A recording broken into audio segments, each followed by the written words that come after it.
கர்த்தருடைய பரிசுத்த நாமத்துக்கு ஸ்தோத்திரம் உண்டாவதாக.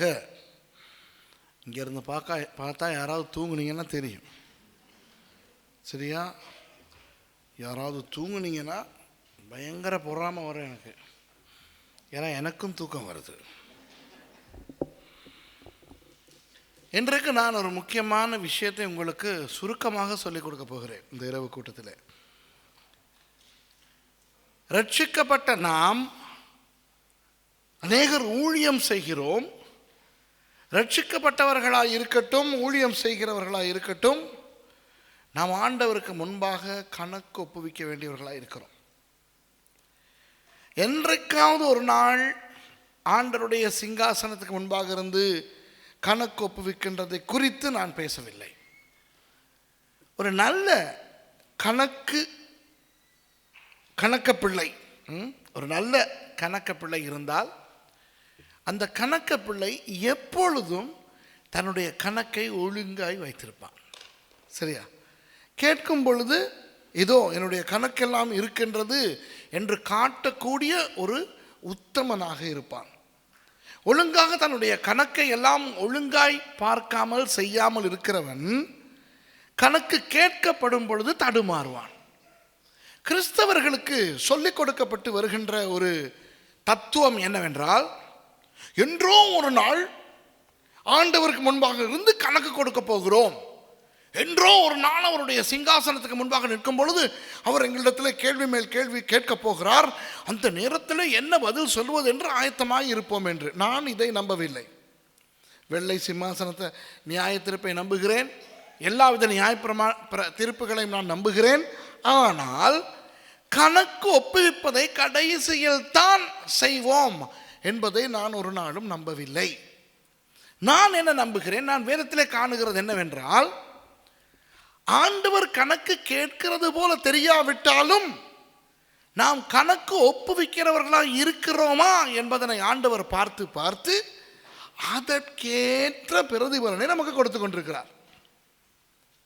தாளந்து உவமைகள் உங்களுக்கு தெரியும், அதை வாசிக்க தேவையில்லை, உங்களுக்கு தெரியும். ஆண்டவர் ஒருவனுக்கு 5 தாளந்தை கொடுக்கிறார், ஒருவனுக்கு 2 தாளந்தை கொடுக்கிறார், இன்னொருவனுக்கு 1 தாளந்தை கொடுக்கிறார். அந்த உவமையிலே 5 தாளந்தை 10 ஆக்கினவனுக்கு பெரிய ஆசீர்வாதம் கிடைத்தது. 2 தாளந்தை 4 ஆக்கினவனுக்கு பெரிய ஆசீர்வாதம் கிடைத்தது. 1 தாளந்தை அப்படியே புதைத்து வைத்தவனுக்கு எந்த விதமான ஒரு ஆசீர்வாதமும் கிடைக்கவில்லை. மாறாக அவனிடத்தில் இருந்த அந்த 1 தாளந்தும் எடுத்து அந்த 5 தாளந்து கொடுக்கப்பட்டவனுக்கு கொடுக்கப்பட்டது. இப்போ வேதத்தின்படி நாம் பார்க்கிறது என்னவென்றால், ரட்சிக்கப்பட்ட உடனேயே ஆண்டவர் ஒரு மனுஷன் சீஷனாக வேண்டும் என்று எதிர்பார்க்கிறார். மத்தேயு 28ஆம் அதிகாரத்தில் ஆண்டவர் என்ன தெரியுமா சொல்லுகிறார்? சபையை பார்த்து, நீங்கள், சபை இன்னும் தொடங்கி இருக்கவில்லை, அவருடைய சீஷர்களை பார்த்து சொல்லுகிறார், நீங்கள் போய் சகல ஜாதிகளையும் சீஷராக்குங்கள். சீஷராக்கி அவர்களுக்கு பிதா குமாரன் பரிசுத்தாவின் நாமத்தில் ஞானஸ்நானம் கொடுங்கள். அப்புறம் நான் கற்றுக் கொடுத்து விட்டு அவர்களுக்கு கற்றுக் கொடுங்கள். சரியா? அதாவது ரட்சிக்கப்பட்ட உடனேயே அவர்கள் சீஷர்களாக வேண்டும், நாம் சீஷர்களாக வேண்டும் என்பதுதான் அவருடைய ஆசை.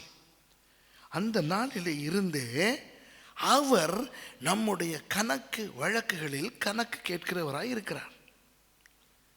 எந்த அளவுக்கு நாம் கணக்கு ஒப்புவிக்கிறோமோ அதற்கேற்றான் போல்தான் ஆண்டவர் ஒவ்வொருவரை உயர்த்தி கொண்டு வருகிறார், ஒவ்வொருவரை அப்படியே வைத்து கொண்டு வருகிறார். சிலரை பார்த்தீர்கள் என்றால் உயர்த்தப்பட்டு கொண்டே வருவார்கள். சிலரை பார்த்தால் அவர்களுக்கு வரங்கள் கொடுக்கப்படும். சிலரை பார்த்தால் கதவுகள் திறக்கப்படும். ஆனால் வேறு சிலரை பார்த்தால் திறமைசாலிகளாக இருந்தாலும் கதவுகள் மூடப்படும். ஏன் தெரியுமா? நம்மை அறியாமலேயே, நம் காதுகளுக்கு கேட்காமலேயே, நம் கண்களால் பார்க்காமலேயே ஆண்டவருக்கு கணக்கு ஒப்புவிக்க வேண்டியவர்களாய் நாம் இருக்கிறோம். ஆண்டவர் ஒவ்வொரு நாளும் அந்த அந்த நாளுக்குரிய கணக்கை நம்மிடத்தில் கேட்டுக்கொண்டு தான் இருக்கிறார். இப்போ ஆண்டவருக்கு நாம் காட்டினால் தான் பார்க்க வேண்டும் என்று ஒன்று இல்லை. ஏனென்றால் அவர் சர்வ ஞானி. நாம் காட்டாமலேயே நம்முடைய கணக்கு வழக்கை ஆண்டவர் பார்க்கிறவராய் இருக்கிறார். ஆகவே இன்றைக்கு நான் என்ன சொல்லிக் கொடுக்க விரும்புகிறேன் என்றால், அன்பானவர்களே, நாம் எப்படி ஆண்டவருக்கு கணக்கு ஒப்புவிக்கிறவர்களாக இருக்க முடியும்? சரியா? ஆகவே ஆண்டவர் நேரடியாக உங்களிடத்தில் வந்து கணக்கு கேட்கவில்லை என்று நீங்கள் சந்தோஷமாய் நிம்மதியாய் இருக்காதீர்கள். ஒவ்வொரு நாளும் நம்முடைய கணக்கு வழக்கு இவற்றை ஆண்டவர் பார்த்து கொண்டுதான் நம்மை உயர்த்துவதா உயர்த்தாமல் விடுவதா என்று ஆண்டவர் தீர்மானிக்கிறார். இந்த இரவு நேரத்தில் உபவாசித்தோ இல்லையோ, தூக்கம் இல்லாமல் வந்து உட்கார்ந்து ஆண்டவரை ஆராதித்து கொண்டிருக்கிறீர்கள். யாருக்காவது பயந்து இங்கே வந்தீர்களா? யாராவது உங்களுக்கு அச்சுறுத்தல் கொடுத்தார்களா?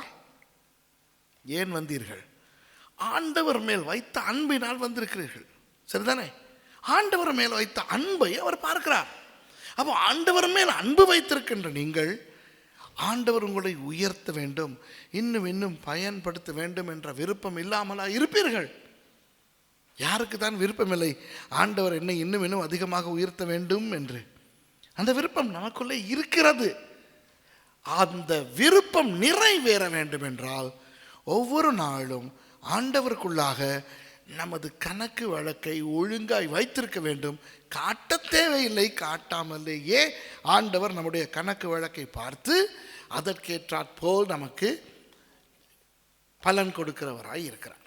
சரியா? ஒரு முக்கியமான வசனத்தை நான் உங்களுக்கு வாசிக்க விரும்புகிறேன். வாசிங்கள். 2 கொரிந்தியர் 4வது அதிகாரம் 2வது வசனம். 2 கொரிந்தியர் 4வது அதிகாரம் 2வது வசனம். பாருங்கள், என்ன அழகாக யாருக்கு நாம் கணக்கு கொடுக்க வேண்டும் என்று பவுலடியார் காட்டுகிறார். வாசிங்க.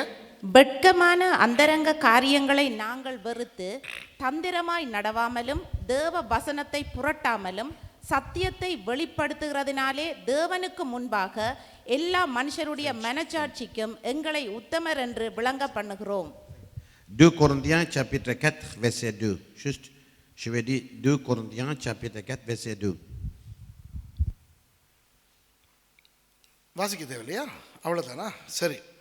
இந்த வசனத்திலே கடைசி பகுதி என்ன சொல்லுகிறது என்றால், சத்தியத்தை வெளிப்படுத்துகிறதுனாலே தேவனுக்கு முன்பாக எல்லா மனுஷருடைய மனசாட்சிக்கும் எங்களை உத்தமர் என்று விளங்க பண்ணுகிறோம். சத்தியத்தை வெளிப்படுத்துகிறதுனாலே தேவனுக்கு முன்பாக எல்லா மனுஷருடைய மனசாட்சிக்கும் எங்களை உத்தமர் என்று விளங்க பண்ணுகிறோம். பவுலடியார், நான் அந்த நாட்களிலே கடந்த வாரத்தில் புதிய ஏற்பாட்டு ஆராய்ச்சியிலே உங்களுக்கு சொல்லிக் கொடுத்தேன்.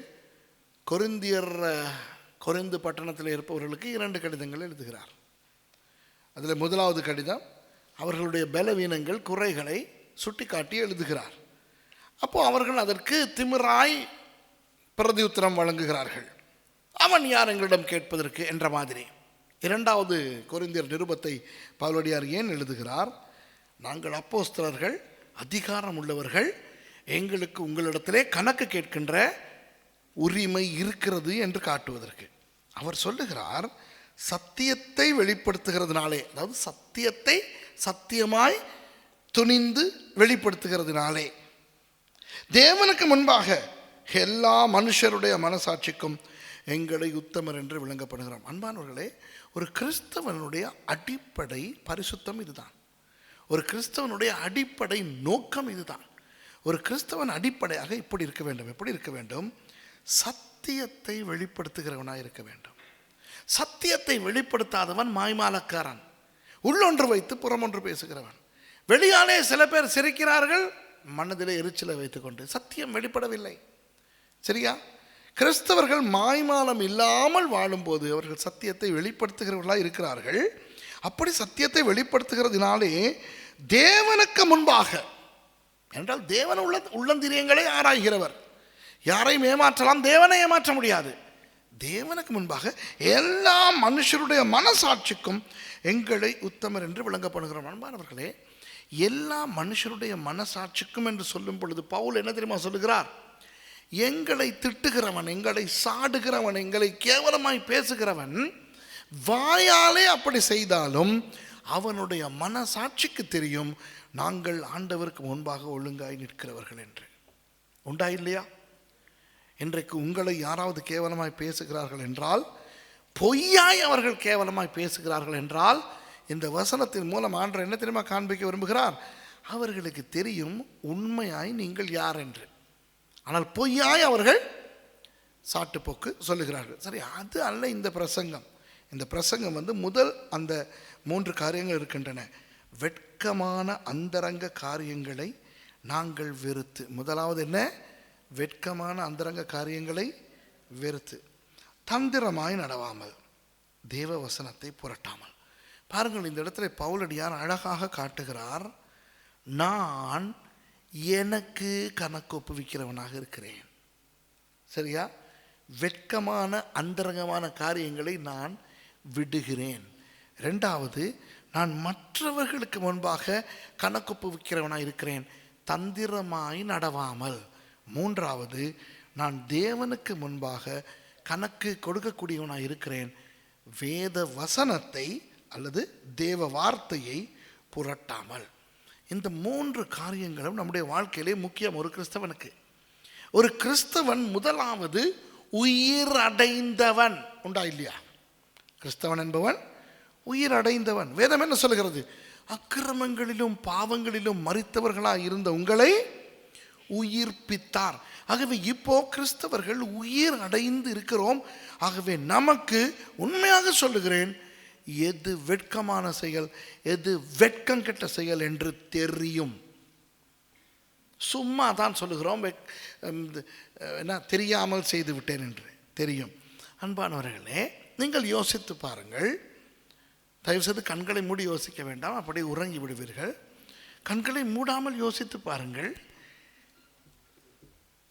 எத்தனை தடவை நீங்கள் பேசுகிற வார்த்தைகளின் நிமித்தம், அல்லது நீங்கள் சிந்திக்கிற சிந்தைகளின் நிமித்தம், அல்லது உங்களுடைய செயல்களின் நிமித்தம் உங்களுக்கு வெட்கம் வருகிறது?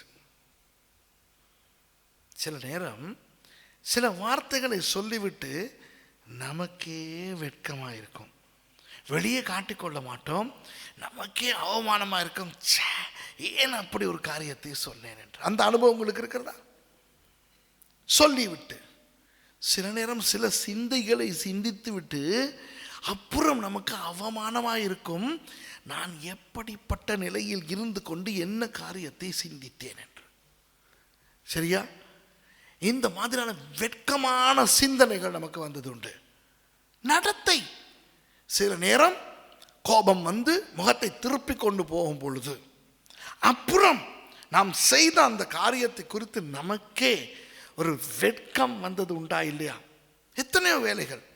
ஆகவே நம்முடைய சிந்தை, நம்முடைய சித்தம், நம்முடைய உணர்ச்சி, நம்முடைய பேச்சு, நம்முடைய நடத்தைகளை குறித்து நமக்கு நாமே கணக்கு ஒப்புவிக்கக்கூடியவர்களாக இருக்க வேண்டும். என்றால் என்ன தெரியுமா?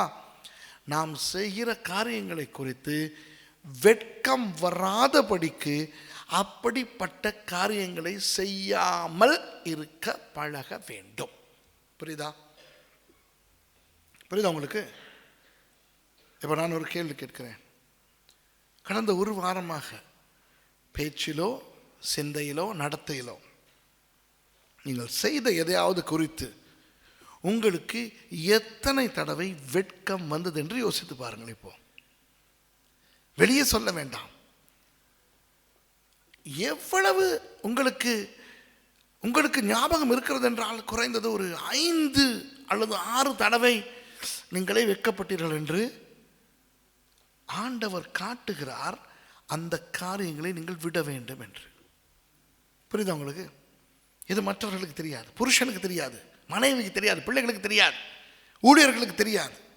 சில நேரம் மேடையிலிருந்து ஊழியம் செய்கிறவர்களுக்கும் சேர்த்து தான் சொல்கிறேன், நான் உள்பட. சில நேரம் நாம் செய்கின்ற சில விஷயங்கள் நிமித்தம் நமக்கு வெட்க உணர்வு வருகிறதே, அது ஒரு அடையாளம். என்ன அடையாளம்? இனி இதை செய்யாதே. அப்போ முறைப்படி நாம் நமக்கு கணக்கு கொடுத்து கொண்டு உத்தரவாதம் கொடுத்து கொண்டு வளருகிறவர்களாய் இருக்கிறோம் என்றால் நாம் வெட்கப்படுகிற அளவு குறைய வேண்டும். 2 விதமாக குறையும். ஒன்று, நான் சொல்லுகிறபடி நல்ல விதமாக நம்மை திருத்தி கொண்டு குறையும். இன்னொரு விதத்திலே போக போக சுரணை கெட்டு போய் வெட்கம் ரோஷம் எதுவும் வராமல் இருக்கும்.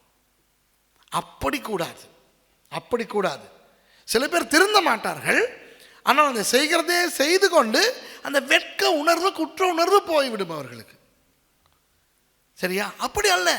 இந்த வெட்க உணர்வு நமக்கு வருவது ஆண்டவர் நமக்கு காட்டுகிறார், நீ இதை விட வேண்டும், இந்த மாதிரியான பேச்சை விட வேண்டும், இந்த மாதிரியான சிந்தையை நீ விட வேண்டும், இந்த மாதிரியான நடத்தையை நீ விட வேண்டும். இந்த இடத்துல அதிகமாக வந்திருப்பவர்கள் ஏதோ ஒரு ஊழியத்தை செய்கிறவர்கள். சரியா? சில நேரம் இந்த ஊழியங்களுக்கு போகும் பொழுது நீங்கள் உடுத்தி கொண்டு போன விதம், அந்த ஊழியங்களை செய்யும் பொழுது நீங்கள் ஆயத்தமாகி கொண்டு போன விதம், அந்த ஊழியத்தை செய்யும் பொழுது நீங்கள் போன நேரம், இவற்றை குறித்து உங்களுக்கு வெட்கம் வந்திருக்குமானால் ஆண்டவர் சொல்லுகிறார், இனி இப்படி நடந்து கொள்ளாதே. புரியுதா? இப்போ நீங்கள் ஊழியக்காரர்கள் அல்லவா? சில நேரம் உங்களுக்கு ஒரு வார்த்தையை பகிர்ந்து கொடுங்கள் என்று சொல்லப்பட்டிருக்கும், பிரசங்கம் செய்யுங்கள் என்று, அல்லது ஆராதனை நடத்துங்கள் என்று சொல்லப்பட்டிருக்கும், அல்லது ஏதாவது கற்றுக் கொடுங்கள், ஆலோசனை கொடுங்கள், அல்லது ஏதாவது ஒன்று ஒரு பொறுப்பை கொடுக்கப்பட்டிருக்கும். எந்த அளவுக்கு நீங்கள் ஆயத்தமாய் போனீர்கள் என்பதை பொறுத்து தான் எந்த அளவுக்கு உங்களுக்கு வெட்கம் வந்தது என்று இருக்கும். உண்மையாக சொல்லுகிறேன், சில பேர் ஒழுங்காக ஆயத்தம் பண்ணாமல் போய் ஏதோ செய்து விட்டு அப்புறம் அவர்களுக்கே வெட்கமாக இருக்கும், நான் போதிய அளவு ஆயத்தம் செய்யவில்லையே என்று. எத்தனை பேருக்கு அந்த உணர்வு வந்திருக்கு? கர்த்தர் அந்த உணர்வை எங்களுக்கு அருளி எங்களுக்கு காட்டுகிறார். இனி நீ உனக்கு கொடுக்கப்பட்டிருக்கிற பொறுப்பில் ஆயத்தமாய் நடந்து கொள், ஆயத்தமாய் நடந்து கொள். அது என்ன ஒரு ஊழியமாக இருக்கும். இன்றைக்கு பாஸ்டர் முதல்ல பேசும் பொழுது இந்த இடத்துல அவர் சொல்லிக் கொண்டிருந்தார், ஜெபம் ஜெபம் ஜெபம் என்று. அது ஜோக் அல்ல, அது உண்மை. ஊழியங்கள் செய்கின்றவர்கள் எவ்வளவு நேரம் கர்த்தருடைய சமூகத்தில் காத்திருக்கிறார்கள் என்பது அவர்கள் செய்கின்ற அந்த ஊழியத்தை பொறுத்து அவர்களுக்கு தெரியும். புரியுதா? அவர்களுக்கு தெரியும், வெளியே தெரியாது. வெட்கம் வருகிறதா? ஐயோ, ஒழுங்காக ஜெபிக்காம கூட வந்துட்டு எனக்கு ஒரு மாதிரி இருக்குது. அது ஒரு அடையாளம் ஆண்டவர் காட்டுகிறார். இனி ஒழுங்காய் ஆயத்தமாக, ஒழுங்காய் ஜெபி, ஒழுங்காய் வேதத்தை படி. புரியுதா? சரி, சில நேரம் உங்களுக்கு நீங்கள் ஊழியத்தை செய்கிறீர்கள். சில நேரம் நீங்கள் ஒரு ஊழியக்காரராக ஒரு கூட்டத்துக்கு போகிறீர்கள். உங்களுக்கு முதலே சில விசுவாசிகள் வந்திருக்கிறார்கள். அப்போ இப்படி வரும்போது அவர்களை பார்க்கும்போது ஒரு வித வெட்கம் உங்களுக்குள்ளே வந்திருக்கிறதா?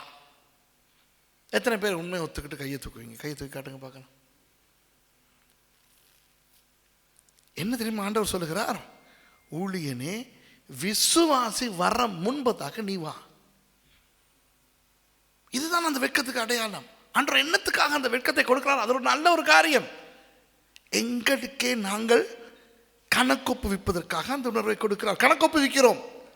பார், நான் ஊழியக்காரனாக இருந்து கொண்டு வருகிற நேரத்தை பார் என்று எனக்கே நான் அவமானமாய் திட்டிக் கொள்கிறேன். மற்றவர்கள் சொல்ல மாட்டார்கள், மற்றவர்களுக்கு அது கணக்கு கூட இருக்காது. ஆனால் ஒரு ஊழியன் எப்போ வருகிறான் அல்லது எப்போ வருகிறாள், அது முக்கியம்.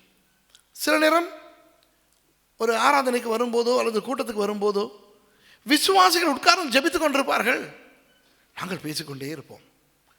அந்த நேரத்தில் ஒரு உணர்ச்சியும் வராது. அப்புறமாக ஒரு வெட்க உணர்வு வரும்.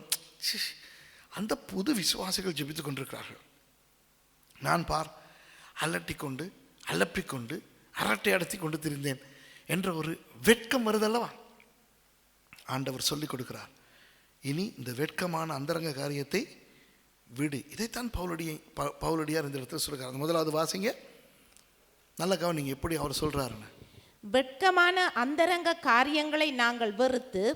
அப்போ இதுதான் அந்த கணக்கொப்புவித்தலின் முதலாவது பகுதி. எனக்கு நானே கணக்கொப்புவிக்க வேண்டும். எனக்கு வெட்கமாய் தோன்றுகின்ற செயல்கள், பேச்சுகள், சிந்தனைகள், இவற்றை நான் விடுவதன் மூலம் என்னுடைய கணக்கை நான் சரி செய்து கொள்ளுகிறேன். புரியுதா? நான் நினைக்கிறேன் உங்களுக்கு புரிகிறது, சரிதானே? ஆகவே ஒவ்வொருவரும் நாம் இந்த வெட்கமான அந்தரங்க காரியங்களை விடுவதன் மூலம் நமக்கு நாமே சரியான கணக்கு கொடுக்கிறவர்களாய் இருக்கிறோம். இரண்டாவது பவுலடியார் என்ன தெரியுமா சொல்லுகிறார்? தந்திரமாய் நடவாமல்.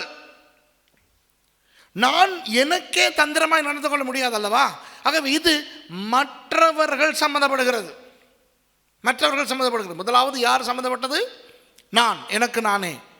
இரண்டாவது, நான் மற்றவர்களுக்கு கணக்கு கொடுக்க வேண்டும். அதாவது நான் மற்றவர்களுக்கு கணக்காக கணக்கு கொடுக்க தேவையில்லை. கர்த்தர் பார்க்கிறார். மற்றவர்களை குறித்து கர்த்தர் இடத்திலே உடனுக்குடன் கணக்கு கேட்கிறவராய் இருக்கிறார். சரியா? அப்போ தந்திரத்தை விட வேண்டும் கிறிஸ்தவர்கள். சரியா? அதாவது ஒரு இடத்துல ஆண்டவர் சொல்லுகிறார், சர்ப்பத்தை போல வினா உள்ளவர்களாய் இருங்கள். சரியா? ஆனால் புறாக்களை போல கபடற்றவர்களாயிருங்கள். இந்த கபடு தான் இந்த தந்திரம். கபடு தான் தந்திரம். கிறிஸ்தவர்களுக்கு தந்திரம் ஆகாது. ஆனால் இன்றைக்கு எத்தனையோ கிறிஸ்தவர்கள், அதிலும் விசேஷமாக ஊழியர்கள் தந்திரமாய் நடக்கிறோம். தந்திரம் என்றால் என்ன தெரியுமா? ஏமாற்றுதல். பிறரோடு பேசும்போது, பிறரோடு நடந்து கொள்ளும் போது சில நேரம் நாம் அவர்களுக்கு தந்திரமாய் காரியங்களை செய்கிறோம். ஒரு உதாரணம் சொல்லுகிறேன். இந்த சமீபத்தில் வேத பாடசாலையில் பாடம் நடத்தினோம் அல்லவா? அந்த நேரத்துக்கு அது கொஞ்சம் ஒரு சிரிப்பாகத்தான் இருந்தது. ஆனால் ஒரு தந்திரத்தை நான் சொல்லுகிறேன், கேட்டுக்கொள்ளுங்கள். வேதத்தின் புத்தகங்களை எல்லாரும் சொல்லுவோம் என்று சொல்லும் பொழுது தெரிந்தவர்கள் எல்லாரும் ஆதியாகமம், யாத்திராகமம், லேவியராகமம், என்னாகமம், உபாகமம் என்று சொல்லும் பொழுது சில பேர் தந்திரமாய் நடந்தார்கள். என்ன தந்திரம்? ஆகமம், ஆகமம், ஆகமம். விளங்குதா? எனக்கு என்ன ஆகமம் எங்கே வருதுன்னு தெரியாது. எல்லாம் ஆதி ஆகமம், யாத்திராகமம், லேவியராகமம், என்ன ஆகமம், உபாகமம்னு சொல்லிக்கிறபோது வந்து ஆகமம், ஆகமம். ஏன்னா இதுக்கு தெரியல, தந்திரமாய் நடக்கிறார்கள். சரியா? இப்போ இவர்கள் இப்படி தந்திரமாய் நடக்கிறபடினால் வேறொருவனுக்கு நஷ்டம் இல்லை. ஆராதிக்கும் போது எல்லாரும் சத்தமாய் ஆராதிக்கும் போது, எல்லாரும் கைகளை உயர்த்தி ஆராதிக்கும் போது சிலர் பொய் செய்கிறார்கள் ஆராதனை செய்யாமல். சரியோ? ஆனால் அவர்கள் நினைக்கிறார்கள் மற்றவனுக்கு தெரியவில்லை என்று தந்திரமாய் நடந்து கொள்கிறார்கள். தந்திரம் என்பது என்ன தெரியுமா? மற்றவனை ஏமாற்றுவது.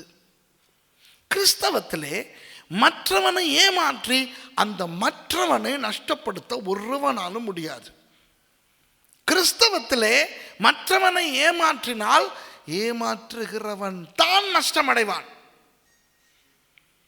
ஆகவே கிறிஸ்தவ விசுவாசிகள், அதிலும் ஊழியக்காரர்கள், இந்த மாதிரியான தந்திரங்களை விட வேண்டும். பவுலடியார் சொல்லுகிறார், தந்திரமாய் நடவாமல். சரியா? சில ஜெப குறிப்புகளுக்காக இந்த இடத்துல வைத்து ஜெபிக்கப்பட்டது. சில நேரம் இப்படி ஜெபிக்கப்படும் பொழுது உண்மையை ஜெபிக்காமல் எங்களுடைய சிந்தனையை ஓட விடுகிறோம். மற்றவர்கள் என்ன நினைக்கிறார்கள்? இவரும் ஜெபிக்கிறார். தந்திரம், தந்திரம். இதுதான் தந்திரம். இதை கர்த்தர் பார்க்கிறார். ஆராதிக்கும் பொழுது ஆராதிப்பது போல நடந்து கொள்வது, ஜெபிக்கும் போது ஜெபிப்பது போல நடந்து கொள்வது, உபவாசிக்கும் போது உபவாசிப்பது போல நடந்து கொள்வது. பாஸ்டர் சொன்னார், எத்தனையோ பேர் உபவாசம் இருக்கிறார்கள் என்று. சரி, எத்தனை பேர் உபவாசம் இருக்கிறது போல காட்டிக்கொண்டு நன்றாய் விழுங்கி கொண்டிருக்கிறார்கள். இப்போ உபவாசிக்காமல் இருப்பது பாவமா? அல்ல. ஆனால் உபவாசிக்காமல் உபவாசிப்பது போல காட்டுவது தந்திரம். சரியா? மற்றவர்களை ஏதோ ஒன்றை நம்ப வைப்பது. இன்றைக்கு இந்த தந்திரம் என்பது எப்படி வந்திருக்கிறது என்றால், ஆங்கிலத்தில் சொல்லுவார்கள் இம்ப்ளைட் லைஸ். பொய் இவர்கள் சொல்ல மாட்டார்கள், ஆனால் பொய்யை நம்ப வைப்பார்கள். புரியுதா உங்களுக்கு? இப்போ நன்றாக சாப்பிட்டு விட்டு வருகிறார். இப்போ எல்லாரும் உபவாசித்துட்டு வருகிறார்கள். அப்போ அந்த இடத்துல ஒருவர் என்னை பார்த்து கேட்கிறார், நல்லா சாப்பிட்டுட்டு வந்த என்னை பார்த்து ஒருத்தர் கேட்கிறார், உபவாசிக்கிறது உங்களுக்கு கஷ்டமாக இருக்கா அப்படின்னு. அப்போ நான் என்ன சொல்ல வேண்டும்? தந்திரமாய் நடவாமல் இருப்பதென்றால் என்ன சொல்ல வேண்டும்? ஐயோ, நான் உபவாசம் இல்லை, நான் சாப்பிட்டு தான் இருக்கிறேன் என்று சொல்ல வேண்டும். சரியா? இப்போ எனக்கு என்ன திருப்தி தெரியுமா? நான் பொய் சொல்ல போவதில்லை. என்ன பொய் சொல்ல போவதில்லை? நான் உபவாசம் இருக்கிறேன்னு சொல்ல போகிறதில்லை. சரியா? என்ன தெரியுமா செய்கிறேன்? அப்படின்னு சிரிக்கிறேன். புரியுதா உங்களுக்கு?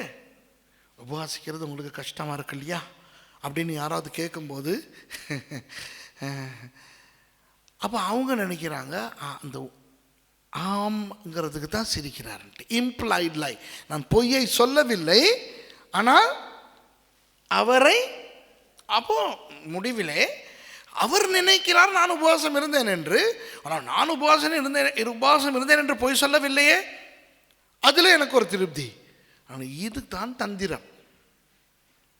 இது என்னுடைய வாழ்க்கையில் நிறைய இருந்தது. சரியா? நிறைய விஷயங்கள்ல இருந்தது. பொய்ய சொல்ல மாட்டேன், ஆனால் நம்பிக்கோ. விளங்குதா? பவுலடியார் இதைத்தான் சொல்லுகிறார், தந்திரமாய் நடவாதே. ஏனென்றால் தந்திரமாய் நடக்கும் பொழுது மற்றவனை ஏமாற்றுகிறோம் என்று நினைக்கிறோம். ஆனால் ஏமாறுவது அவன் அல்ல, ஏமாறுவது நாம். ஆகவே ஊழியம் செய்கிறவர்கள், கிறிஸ்தவர்கள், மற்றவர்கள் பார்க்கிறதற்கு வேதம் வாசிப்பதும், மற்றவர்கள் பார்ப்பதற்கு ஜெபிப்பதும், மற்றவர்கள் பார்ப்பதற்கு ஆராதிப்பதும் விட்டுவிட்டு, இந்த தந்திரங்களை விட்டுவிட்டு உண்மையாய் வாழ பழக வேண்டும். ஏனென்றால் பிறரோடு நாம் எப்படி நடந்து கொள்ளுகிறோம் என்பதனை குறித்த அந்த கணக்கு ஒவ்வொரு நாளும் ஆண்டவர் கேட்டுக்கொண்டுதான் இருக்கிறார். இப்போ முதலாவது என்ன? நமக்கு நாமே வெட்கமான அந்தரங்கமான காரியங்களை விட்டுவிட்டு. இரண்டாவது, பிறரோடு தந்திரமாய் நடவாமல். மூன்றாவது, ஆண்டவருக்கு முன்பாக கணக்கொப்புவிக்கிறவர்களாக இருக்க வேண்டும். என்ன சொல்லியிருக்குது? தேவ வசனத்தை புரட்டாமலும். தேவ வசனத்தை புரட்டுபவர்கள் கள்ள உபதேசகர்கள் மட்டுமல்ல. கள்ள உபதேசகன் முழு வேதத்தையும் புரட்டுகிறான். இந்த நல்ல கிறிஸ்தவன் என்ன தெரியுமா செய்கிறான்? சுயநலமாய் தனக்கென வரும் பொழுது சில வேத வசனங்களை தனக்கேற்றாற் போல புரட்டி கொள்ளுகிறான். அன்பானவர்களே, கர்த்தர் நம்மிடத்திலே நாம் எந்த அளவுக்கு வேதத்தை அறிந்து கொண்டிருக்கிறோமோ அந்த அளவுக்கு கணக்கு கேட்டுக்கொண்டே இருக்கிறார். புரியுதா? எந்த அளவுக்கு வேதத்தை வைத்திருக்கிறோமோ, அந்த அளவுக்கு அறிந்திருக்கிறோமோ, அந்த அளவுக்கு கணக்கு கேட்கிறவராய் இருக்கிறார். தெரியாமல் செய்தேன் என்று ரொம்ப காலம் கிறிஸ்தவன் சொல்லிக் கொண்டிருக்க கூடாது. நான் முதலாவது நாள் வந்த அன்று மாலையிலே பாஸ்டர் நந்தன் வீட்டில் நடந்த ஒரு கூட்டத்திலே நான் சொல்லிக் கொடுத்தது என்ன தெரியுமா? 3 காரியங்கள் சொல்லிக் கொடுத்தேன். ஒருவன் வெட்கப்படாத ஊழியக்காரனாக இருப்பதற்காகவும், சத்திய வசனத்தை நிதானித்து போதிக்கத்தக்கதாகவும், கர்த்தருக்கு முன்பதாக உத்தமனாய் நிற்கும்படியாகவும் வேதத்தை படி என்ற ஒரு கட்டளையை ஆண்டவர் பவுலடியார் மூலம் 2 தீமோத்தேயு 2:15 கொடுத்திருக்கிறார். அந்த இடத்துல சொல்லப்பட்டிருக்கிற தமிழ் சொல் ஜாக்கிரதைப்படு, அது உண்மை அல்ல. உண்மையான கிரேக்க சொல் என்ன சொல்லியிருக்கிறது? படி. இப்போ வேதத்தை படித்து எந்த அளவுக்கு வேதம் தெரிகிறதோ அந்த அளவுக்கு கர்த்தர் நம்மிடத்துல கணக்கு கேட்கிறவராய் இருக்கிறார். சிலர் இதனாலேயே பயந்து கொண்டு வேதத்தை படிக்க விரும்ப மாட்டார்கள். படித்தால் தானே கணக்கு கொடுக்க வேண்டும். தெரியாமலேயே இருந்து விட்டால் ஒரு அப்பாவித்தனமாக இருந்து விடலாமே என்று நம்புகிறார்கள். அல்ல, வேதத்தை நாம் கூடுதலாய் படித்து எப்படி பரிசுத்தமாய் வாழ வேண்டும் என்று கற்றுக்கொண்டு அந்த வேத வாக்கியத்தின்படி உத்தமர்களாய் ஆண்டவருக்கு முன்பாக வாழ வேண்டும். நான் இன்றைக்கு வேதத்தில் இருந்து உங்களுக்கு சில பேர் ஆண்டவரிடத்தில் சொன்ன சில சாட்டு போக்குகளை நான் உங்களுக்கு சொல்லிக் கொடுக்க விரும்புகிறேன். கர்த்தர் இந்த நாட்களில் உங்களை அழைத்து இருக்கிறார். கர்த்தருக்கு நீங்கள் வேண்டும். 2000 வருஷங்களாக கிறிஸ்தவம் ஓடிக்கொண்டிருக்கிறது. 2000 வருஷங்களாக சபை ஓடிக்கொண்டிருக்கிறது. சபைக்கு பெரிய பெரிய ஜாம்பவான்களை கர்த்தர் கொடுத்திருந்தார். நீங்கள் சபை தொடங்கின ஆரம்ப காலத்தை நீங்கள் பார்த்தால் இயேசுவினுடைய 11 சீஷர்கள் இருந்தார்கள் சபையை நடத்துவதற்கு. உண்டா இல்லையா?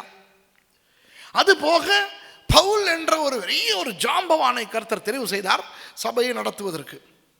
பவுல் மூலம் ரட்சிக்கப்பட்ட சில ஜாம்பவான்கள் தெரியுமா? லூக்கா எவ்வளவு பெரிய ஆள்! வேதத்திலே லூக்கா சுவிசேஷத்தையும் அப்போஸ்தலருடைய நடவடிக்கைகளையும் எழுதுகின்ற அளவுக்கு ஒரு நல்ல படித்த அர்ப்பணம் மிக்க பவுலோடு பல பிரயாணங்களில் ஈடுபட்ட ஊழியக்காரனாக அந்த லூக்கா இருந்திருக்கிறார். சரியா? அதுபோக பர்னபா, சரியா, சீலா, தீமோத்தேயு, தீமோத்தேயுனுடைய பாட்டி ஆக்கில்லா, பிரிசில்லா, பெபேயாள், இப்படி எத்தனையோ ஜாம்பவான்களை கர்த்தர் வேதத்தின் காலத்திலேயே உயர்த்தியிருந்தார். வேத காலம் முடிந்த பிறகு சபை சரித்திரத்தை பார்த்தால் ஹிப்போ என்ற இடத்தை சேர்ந்த அகஸ்டின் என்ற ஒரு பெரிய இறையியலாளர், அத்தனேசியஸ் என்ற கள்ள உபதேசங்களை தாக்கி அழித்த ஒரு நல்ல விசுவாச வீரன், சரியா, கர்த்தருக்காக தன்னுடைய உயிரையே தியாகம் செய்து கர்த்தருக்காக மரித்த ஜஸ்டின் என்ற ஒரு பெரிய ஒரு ஊழியக்காரர், சரியா, இப்படி சபை சரித்திரத்தை பார்த்தால் பெரிய பெரிய பெயர்களை நீங்கள் காணலாம். சரியா? கடந்த ஒரு சில ஒரு 100-200 ஆண்டுகளுக்கு இடையில் வந்த சில பெரிய ஜாம்பவான்களுடைய பெயர்களை உங்களுக்கு சொல்லுகிறேன். ஸ்மித் விகில்ஸ்வர்த் என்ற ஒருவர் ஒரு பெரிய ஊழியக்காரனாக வேல்ஸ் நாட்டிலேயே ஒரு பெரிய எழுப்புதலை கொண்டு வந்தார். ஜான் வெஸ்லி என்கின்ற ஒரு ஊழியக்காரன் இங்கிலாந்திலே எழுப்புதல் தீயை கொளுத்தி அமெரிக்காவிலும் போய் எழுப்புதலை கொண்டு வந்தார். அவருடைய சகோதரன் சார்ல்ஸ் வெஸ்லி. இப்போ இந்த காலத்தில் எத்தனையோ அபிஷேக பாடகர்களை நாம் காணுகிறோம், அப்படித்தானே? அடுத்த வாரம் கூட ஆண்டவருக்கு பாடல் ஆராதனை செய்கிற ஒரு ஊழியக்காரர் இங்கே வருகிறார்.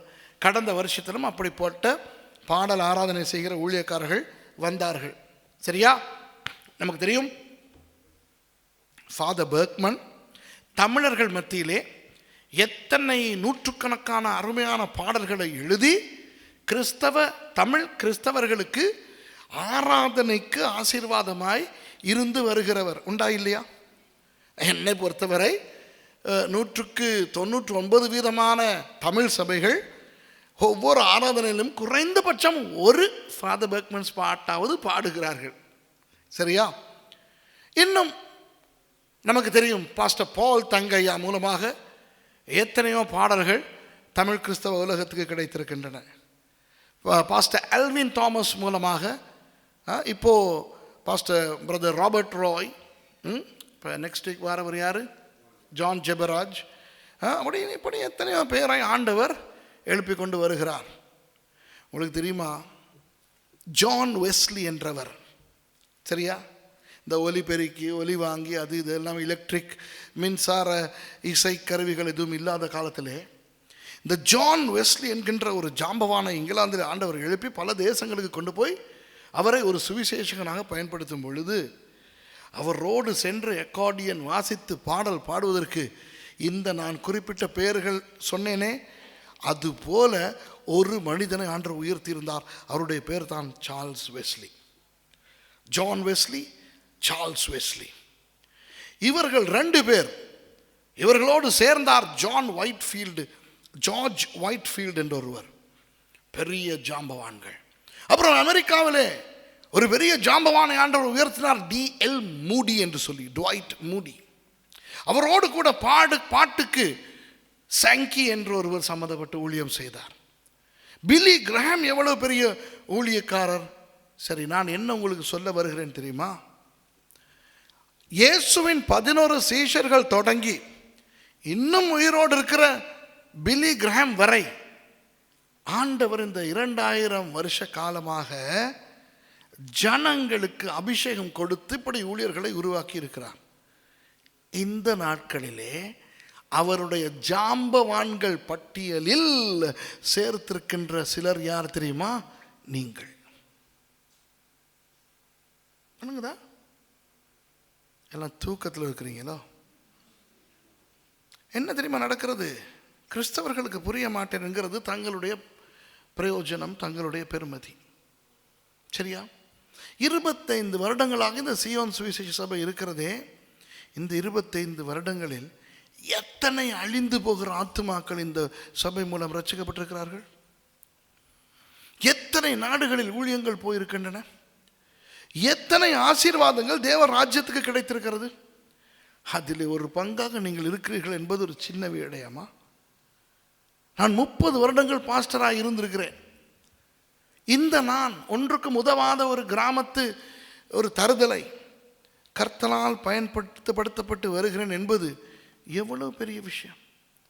நீங்கள் எல்லாரும் கர்த்தருடைய சமூகத்தில் உட்கார்ந்து இருக்கிறீர்கள் என்பது எவ்வளவு பெரிய விஷயம். உங்கள் ஒவ்வொருவரிடமிருந்தும் கர்த்தர் எவ்வளவு விஷயங்களை எதிர்பார்க்கின்றார் என்று உங்களுக்கு தெரியுமா? தெரியாது.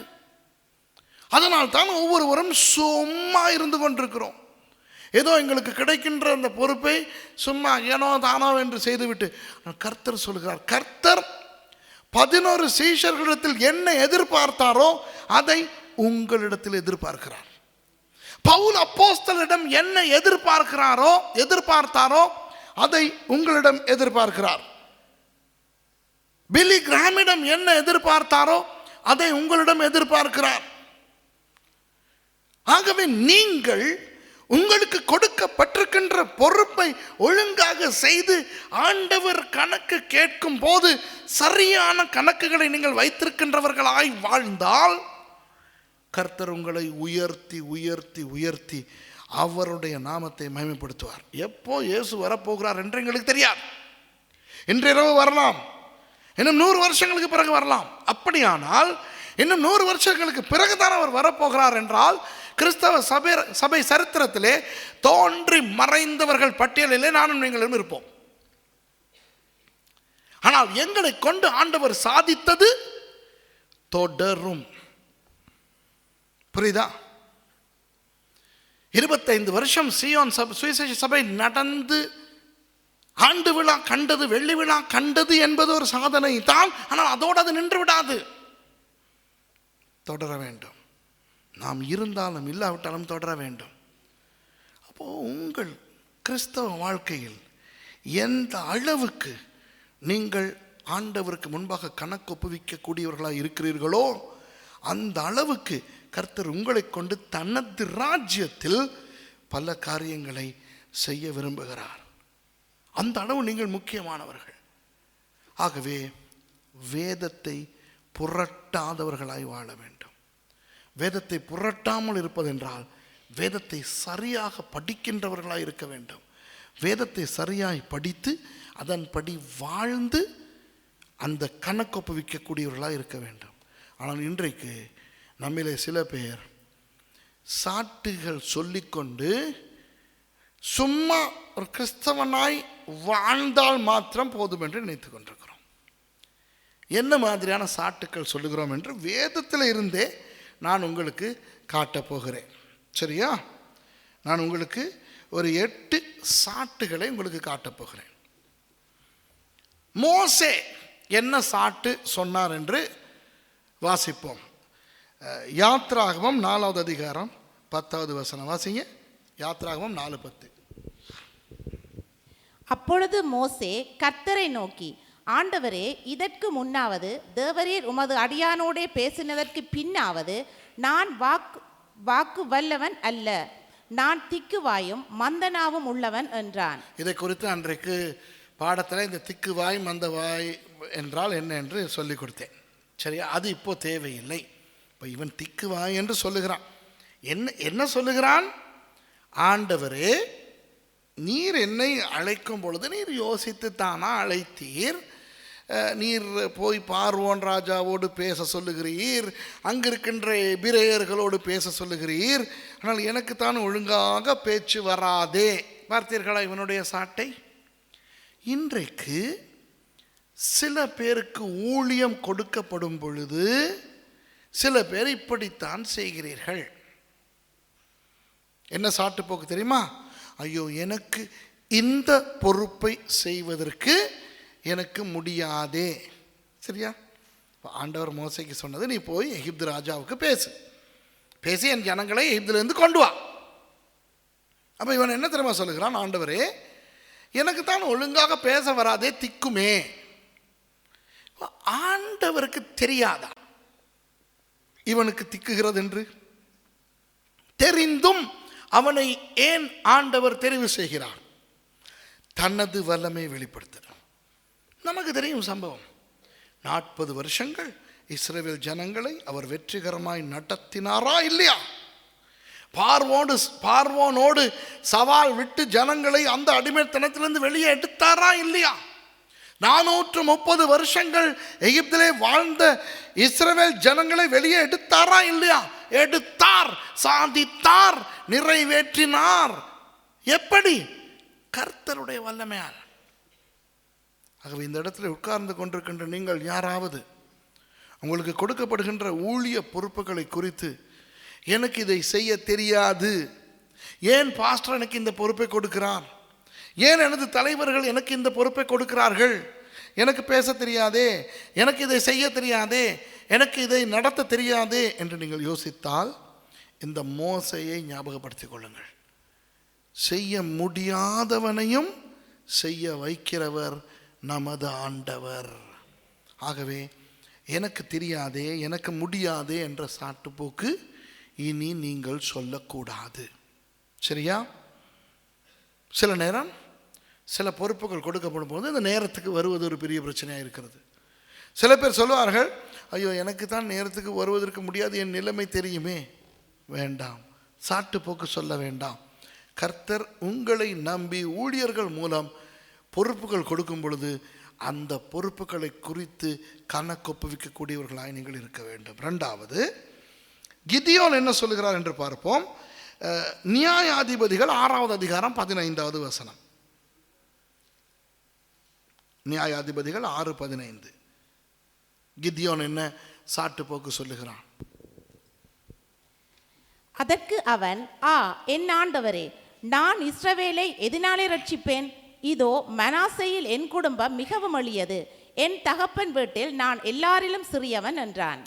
ஆண்டவர் நேரடியாக வந்து கிதியோனுக்கு சொல்லுகிறார், எடா நான் உன்னை கொண்டு இந்த இஸ்ரவேலர்களுக்கு மீட்பை கொடுக்க போகிறேன் என்று.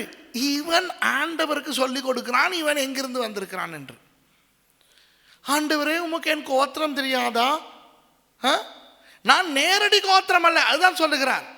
இப்போ நேரடி கோத்திரம், நேரடி அல்லாத கோத்திரம் என்று இருக்கிறது யூதர்களுடைய கோத்திரங்களில். என்ன தெரியுமா? நேரடி கோத்திரம் என்றால் யாக்கோபனுடைய மகன்மாரனுடைய பெயர்களில் வருகிற கோத்திரம். ரூபன், சிமியோன், லேவி, யூதா, நப்தலி, சரியா, காத், ஆசேர், இந்த மாதிரி. ஆனால் எப்ராயிம், மனாசே என்கின்ற 2 கோத்திரங்களும் தாவீதின் மகன்மாருடைய கோத்திரங்கள் அல்ல, யாக்கோபின் மகன்மாருடைய கோத்திரங்கள் அல்ல, யாக்கோபின் மகனாகிய யோசேப்பின் 2 குமாரர்கள். புரியுதா உங்களுக்கு? அப்போ இவன் சொல்லுகிறான், ஆகவே நான் மனாசே கோத்திரத்தை சேர்ந்தவன் அல்லவா, அந்த கோத்திரத்திலும் என்னுடைய குடும்பம் ரொம்ப பின்தங்கிய ஒரு குடும்பம் அல்லவா. ஆண்டவரே நீர் சரியாக தீர்மானிக்கவில்லை, நீர் பிழையான ஆளிடத்திலே வந்து விட்டீர். சில நேரம் நாம் சில நேரம் பலவீனமான வேலைகளை செய்ய காரணம் என்ன தெரியுமா? நான் இப்படி சொல்கிறேன்னு கோச்சிக்கிறாதீங்க, நீங்களும் நானும் ஒரே கூட்டமாக சொல்லுகிறேன், நமது சொறித்தனமான பின்னணி. எது இந்த சொறித்தனமான பின்னணி? இந்த இலங்கையர்களும் இந்தியர்களும் என்றைக்குமே நேரத்துக்கு வேலை செய்தது கிடையாது. ஆமாவா இல்லையா? எங்களுடைய கலாச்சாரத்திலே 10 மணி என்றால் அது 10:30. சரிதானே? எங்களுடைய கலாச்சாரத்திலே அநேகர், அதுவும் விசேஷமாக பெண்கள், ஆராதனைக்கு 10 மணிக்கு நிற்க வேண்டும் என்றால் எவ்வளவு தூரத்தில் அவர்கள் இருக்கிறார்கள் என்பது பிரச்சனை அல்ல, 10 மணிக்குத்தான் வீட்டை விட்டு வெளியேறுவார்கள். அது ஒரு 15 நிமிட பயணமாக இருக்கலாம், 45 நிமிட பயணமாக இருக்கலாம். இது எங்களுடைய அந்த சொறித்தனமான பின்னணிகளில் ஒன்று. ஆமாவா இல்லையா? சரிதானே? இதை ஊழியத்திலே வைத்திருக்கிறோம் கொண்டு வந்து. என்றால் இது எங்களுக்கு ஒரு ஒரு ஒரு தவறாய் எங்களுக்கு தெரிய மாட்டேன் என்றால் இப்படி தான் வாழ்ந்திருக்கிறோம். இதுதான் எங்களோட ஃபேஷன். நாங்கள் லேட்டாக வந்தால் தான் வந்த மாதிரி, இல்லைன்னா முதல்ல வந்துட்டா ஏதோ தப்பு பண்ணிட்ட மாதிரி ஒரு ஃபீலிங். சரியா? அதுபோல் எங்களுக்கு இன்னொரு பழக்கம் இருக்கிறது. இதுவும் ஒரு சொரித்தனமான பழக்கம்தான். ஆரம்பத்திலே வெள்ளைக்காரர்களுடைய நாட்டுக்கு நான் வந்த ஆரம்பத்திலே எங்களுடைய பழக்கம் நல்லது என்று நினைத்தேன். என்னடா வெள்ளையர்கள் இப்படி கேவலமாக இருக்கிறார்களே என்று நினைத்தேன். ஆனால் போக போக தெரிந்தது அவர்கள் சொல்லுவது தான் சரி என்று. என்ன தெரியுமா? ஐயோ வேணாம், இது ஐயோ வேணாம், இது எங்களுடைய கலாச்சாரத்தில் இருக்கிறது ஒன்று. சரியா? ஒரு வீட்டுக்கு போகிறோம். சரியா? அப்போது டீ குடிச்சிட்டு போங்க. இல்லை வேணாம், டீ தேவை, தாகம். எங்களுக்கு டீ கொடுத்தா அவங்க நாசமாக போக போகிறதில்லன்னு தெரியும். ஆனால் எங்களுடைய கலாச்சார பழக்கம் என்ன தெரியுமா? ஐயோ வேணாம். சரியா? அப்படி வேணான்னு சொல்லிட்டு அவங்க வற்புறுத்தணும்னு எதிர்பார்க்கறது. இல்லை குடிங்களே, இல்லை குடிங்களே, இல்லை இல்லை ப்ளீஸ் குடிங்க. சரி, நீங்கள் வற்புறுத்துறீங்க, வழங்குதா? இப்போ ஒரு வேளை ஒரு தடவை அவங்க கேட்டுட்டு நீங்கள் வேணான்ட்டீங்கன்னு அவங்க அடுத்த தரம் கேட்காட்டி நீங்கள் அவங்கள திட்டுன்னு பிறகு திட்டுவீங்க. வார ஞாயிற்றுக்கிழமை நீங்கள் பிரசங்கம் பண்ணுறீங்களா? ஐயோ வேணாம். நீங்கள் வர்ஷிப் லீட் பண்ண வரீங்களா? ஐயோ வேணாம். இந்த ஆண்டு விழாவில் இந்த பொறுப்பை நீங்கள் செய்கிறீங்களா? ஐயோ வேணாம். விளங்குதா? இவற்றை விட வேண்டும். சரியா? கேட்டால் நாங்கள் அந்த மாதிரியான பின்னணியிலிருந்து வந்தவர்கள் தானே, நாங்கள் சின்னவர்கள் தானே, நாங்கள் இலங்கையர்கள் தானே, நாங்கள் இந்தியர்கள் தானே. இதைத்தான் கிதியோன் சொல்லுகிறான். ராஜா, உமக்கு தெரியுமா, நீர் பிள்ளையான ஆளிடம் வந்து விட்டீர்னாதா? நான் மனாசே கோத்திரம், இது கூட தெரியாமலா நீர் பரலோகத்தை விட்டு இறங்கி வந்தீர் அப்படிங்கிற மாதிரி கேட்குறான். தெரியாமலா வந்தார் ஆண்டவர்? உங்களுக்கு சொல்லுகிறேன், நீங்கள் எப்படிப்பட்ட பின்னணியை சேர்ந்தவராக இருந்தாலும் பரவாயில்லை, எந்த அளவு படித்தவராக இருந்தாலும் பரவாயில்லை, உங்களுக்கு பொறுப்பு கொடுக்கப்படும் பொழுது அந்த பொறுப்பை நீங்கள் ஒழுங்காய் செய்ய வேண்டும். அந்த பொறுப்பை நீங்கள் ஏற்றுக்கொள்ள வேண்டும், சாட்டுப்போக்கு சொல்லாமல். மூன்றாவது சாட்டுப்போக்கு நீதிமொழிகள் 22:13. நீதிமொழிகள் 22:13.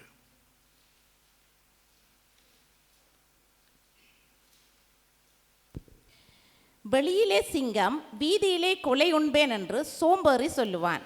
யாரு? சோம்பேறி. இது அடுத்தது. இதுவும் நம்முடைய இலங்கையர்கள் இந்தியர்களுக்கு நிறைய பொருந்தும். சரியா? சூரிய வெளிச்சம் மூஞ்சில் படுற வரைக்கும் படுத்திருக்கிறது. சரியா? சோம்பேறித்தனம்னா நம்மளை மாதிரி சோம்பேறிங்க இந்த உலகத்திலேயே இல்லை. சரி, நம்ம வாயும் வயிறையும் பார்த்தாலே தெரியுது எந்த அளவு நடக்கிறோன்னு சொல்லி. சரியா? நல்லா தின்னுட்டு தூங்குறதும் உட்கார்றதும். சரி, இப்போ உங்களுக்கு நான் சொல்லலை, நமக்கு சொல்கிறேன். நானும் அவ்வளோதான், இங்கேயும் அதுதான் வாழுது. வழங்குதா உங்களுக்கு? சரியா? இப்போது இன்றைக்கு உண்மையாக சொல்லுகிறேன், அநேக ஊழியர்கள், இந்த இடத்துல இருக்கிற ஊழியர்களுக்கு நான் சொல்லுகிறேன். சரியா? அநேக ஊழியர்கள் தங்களுடைய பொறுப்புகளை நேரத்துக்கு சிறப்பாக திறமையாய் செய்ய முடியாததுக்கு காரணம் என்ன தெரியுமா? சோம்பேறித்தனம். முதல்ல இந்த இடத்துல இருந்து பாஸ்டர் கத்தி சொல்லி கொண்டிருந்தது என்ன தெரியுமா? சத்தமாய் ஜெபி. உங்களில் நிறைய பேர் நீங்கள் நினைத்திருப்பீர்கள், சிலர் சத்தமாய் ஜெபிக்காததுக்கு காரணம் அவர்கள் தூங்காமல் இந்த இரவு நேரத்தில் வந்து தூக்கத்தை அவர்கள் விழித்து கொண்டிருக்கிறபடினா கஷ்டப்படுகிறார்கள். இல்லை, இது வீட்டில் ஏதாவது ஒரு டிவி ப்ரோக்ராம் போட்டால் இதே டைமில் உட்காந்து பார்த்துக்கிட்டு இருக்கக்கூடியவங்க தான் நம்ம ஆளுங்க. சரியா? உண்டா இல்லை? யோசிச்சு பார்த்துக்கொள்ளுங்க. ஒரு குடும்ப விழா, ஒரு குடும்ப நிகழ்வு. சரி, எங்கோ பிரயாணம் போகிறீர்கள், ஜெர்மனி போய்கொண்டிருக்கிறீர்கள், காரிலே போகக்கூடிய ஆக்கள். ஆமாவா இல்லையா? டிவி பார்க்கக்கூடிய ஆக்கள். சரியா? யாராவது சொந்தக்காரர்கள் நண்பர்கள் வந்து விட்டார், இதே நேரம் வீட்டில் உட்கார்ந்து அரட்டை அடித்து கொண்டிருக்கக்கூடிய ஆட்கள். ஏன் இங்கே நமக்கு சத்தமாய் ஜெபிக்க முடியாமல், எழும்பி ஜெபிக்க முடியாமல், முழங்கால் போட்டு ஜெபிக்க முடியாமல், கைகளை உயர்த்த முடியாமல் இருக்கிறது? சோம்பேறித்தனம். உண்மையாக நீங்கள் உங்களை குறித்து யோசிச்சு பாருங்கள். உண்மையாக உங்களை நீங்கள் ஆராய்ந்து பாருங்கள். இன்றைக்கு எத்தனை பேர் சோம்பேறித்தனத்தினால் சில விஷயங்களை செய்யாமல் இருக்கிறோம்? சரியா? வெளியே போகாமலே இவன் தீர்க்க தரிசனம் சொல்லுகிறான், வெளியிலே சிங்கம் இருக்கிறது. இந்த இடத்துல வர்ற ஆள் சோம்பேறி தீர்க்க தரிசனம் சொல்றாரு, வெளியிலே சிங்கம், நான் இந்த பயணம் போனால் என்னை வீதியிலே கொன்று போடும், ஏதாவது ஒன்று வீதியிலே கொலையுண்பேன். இப்படி சொல்லுகிறவன் யார்? சோம்பேறி. ஆகவே சோம்பேறியாய் சாட்டுப்போக்கு சொல்லாமல் இருக்க வேண்டும். அடுத்தது எரேமியா 1வது அதிகாரம். எரேமியாவை ஆண்டவர் ஊழியத்துக்கு அழைக்கிறார். பாருங்கள் 6வது 7வது வசனங்களிலே அவர் என்ன சொல்லுகிறார் என்று வாசிங்க. எரேமியா 1:6-7.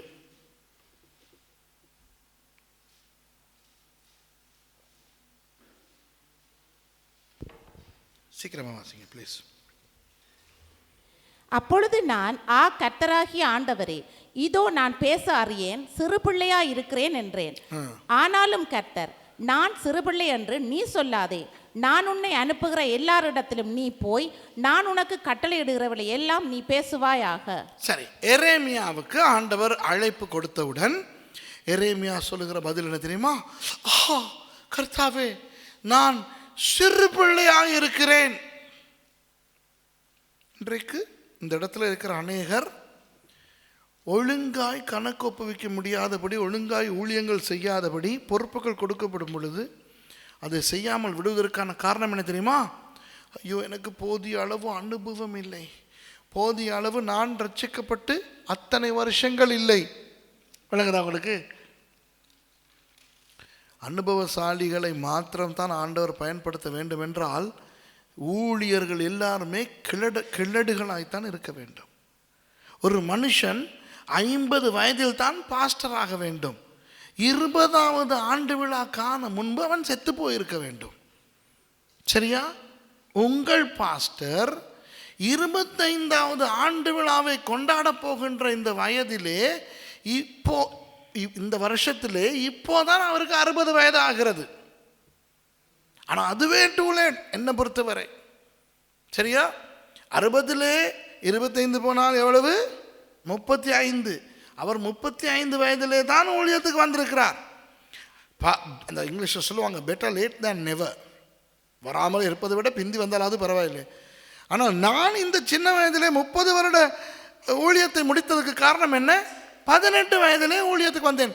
இன்றைக்கு நிறைய பேர் ஊழியத்தை செய்யாமல், பொறுப்புகளை செய்யாமல் இருப்பதற்கு காரணம் என்னவென்றால், எனக்கு அனுபவம் இல்லை.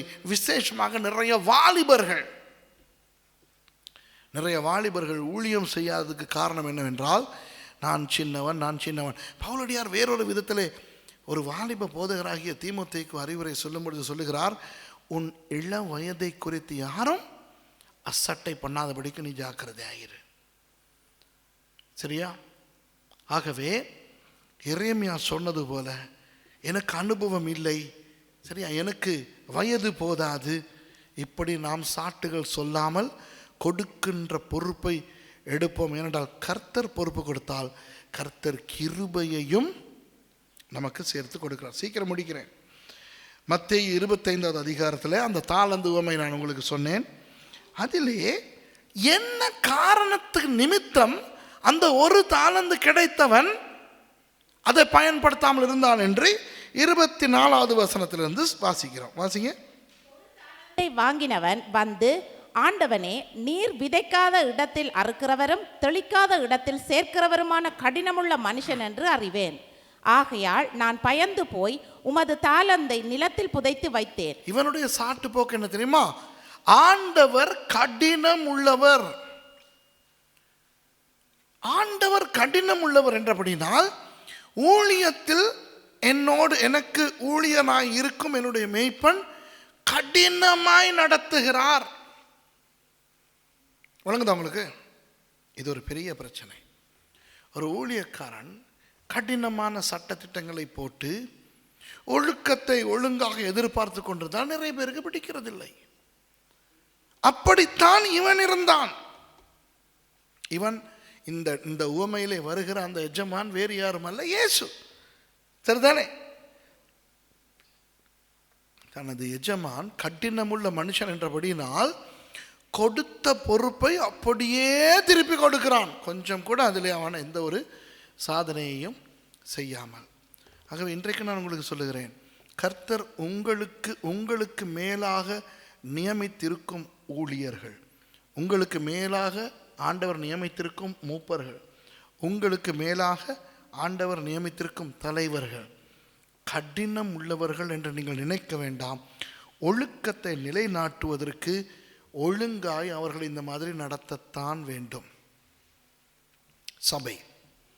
சபை என்று சொல்லும் பொழுது அந்த சபையிலே ஒரு மோசேயை ஆண்டவர் தரிசனத்தோடு வைக்கிறார்.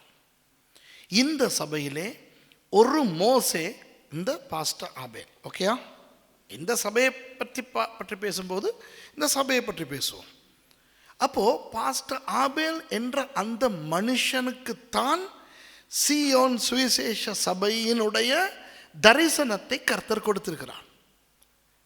இது ஒரு கூட்டு முயற்சி அல்ல, இது ஒரு மனுஷனுடைய முயற்சி அல்ல. இந்த சபையை நடத்துவது ஒரு கமிட்டி அல்ல, இந்த சபையை நடத்துவது ஒரு சங்கம் அல்ல. இந்த சபையை நடத்துவது ஆண்டவர் ஒரு மேய்ப்பனை வைத்து. சரியா?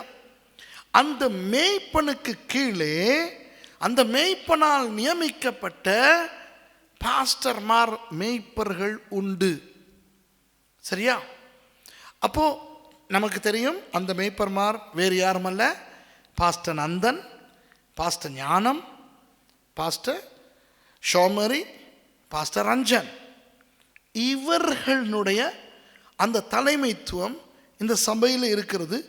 இந்த தலைமைத்துவத்துக்கு கீழ் வேறு வேறு மூப்பர்கள், தலைவர்கள், வேறு பாஸ்டர்மார் ஏற்படுத்தி வைத்திருக்கிறார்கள். உங்களுக்கு தெரியும் இந்த சபையில் எப்படி தலைமைத்துவம் இயங்குகிறது என்று. தலைமைத்துவம் இல்லாத ஒன் மேன் ஷோ, ஒரே மனுஷன் எல்லாவற்றையும் நடத்தி கொண்டிருக்கிற ஒரு சபை அல்ல இது. ஒன் மேன் ஷோ போடுகிற சபைகள் ரொம்ப நாள் நீடிக்காது. ஐரோப்பாவில் மாத்திரமல்ல, தமிழர்கள் மத்தியில் மாத்திரமல்ல, உலக ரீதியாக நான் அனுபவத்திலே கண்ட ஒரு உண்மை, சில சபைகள் ஒரு மனுஷனுடைய திறமையினால், ஒரு மனுஷனுடைய அபிஷேகத்தினால், ஒரு மனுஷனுடைய தரிசனத்தினால், ஒரு மனுஷனால் கொஞ்ச காலத்துக்கு கொண்டு போகப்படும். ரொம்ப நாள் அல்ல, உடைந்து சிதறி போக ஆரம்பிக்கும்.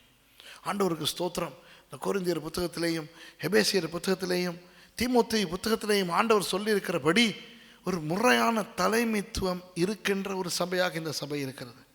ஆகவே இந்த சபையின் எந்த ஊழிய கேட்டகரி பிரிவிலே நீங்கள் இருக்கிறீர்களோ உங்களுக்கு மேலேயும் கீழேயும் ஊழியர்கள் உண்டு. சரியா? ஒரு நூற்றுக்கு அதிபதி இயேசுனிடத்தில் வந்து அழகாய் ஒரு கதையை சொன்னான் தெரியுமா? அவன் சொல்லுகிறான், ஒரு அதிகாரி வந்து சொல்லுகிறான் இயேசுவை பார்த்து, ஆண்டவரே, நான் அநேகருக்கு, அது எப்படி தமிழில் வருதுன்னு எனக்கு தெரியல, சொல்லுது. அவன் சொல்கிறான், எனக்கு கீழே என் அதிகாரத்துக்கு உட்பட்டவர்கள் உண்டு, ஆனால் நானும் அதிகாரத்துக்கு உட்பட்டிருக்கிறேன். அவன் என்ன தெரியுமா இயேசுவிடத்தில் சொல்கிறான், இயேசுவே, அதிகாரம் என்றால் என்ன என்று ரெண்டு பக்கங்கள் இருந்தும் எனக்கு தெரியும்.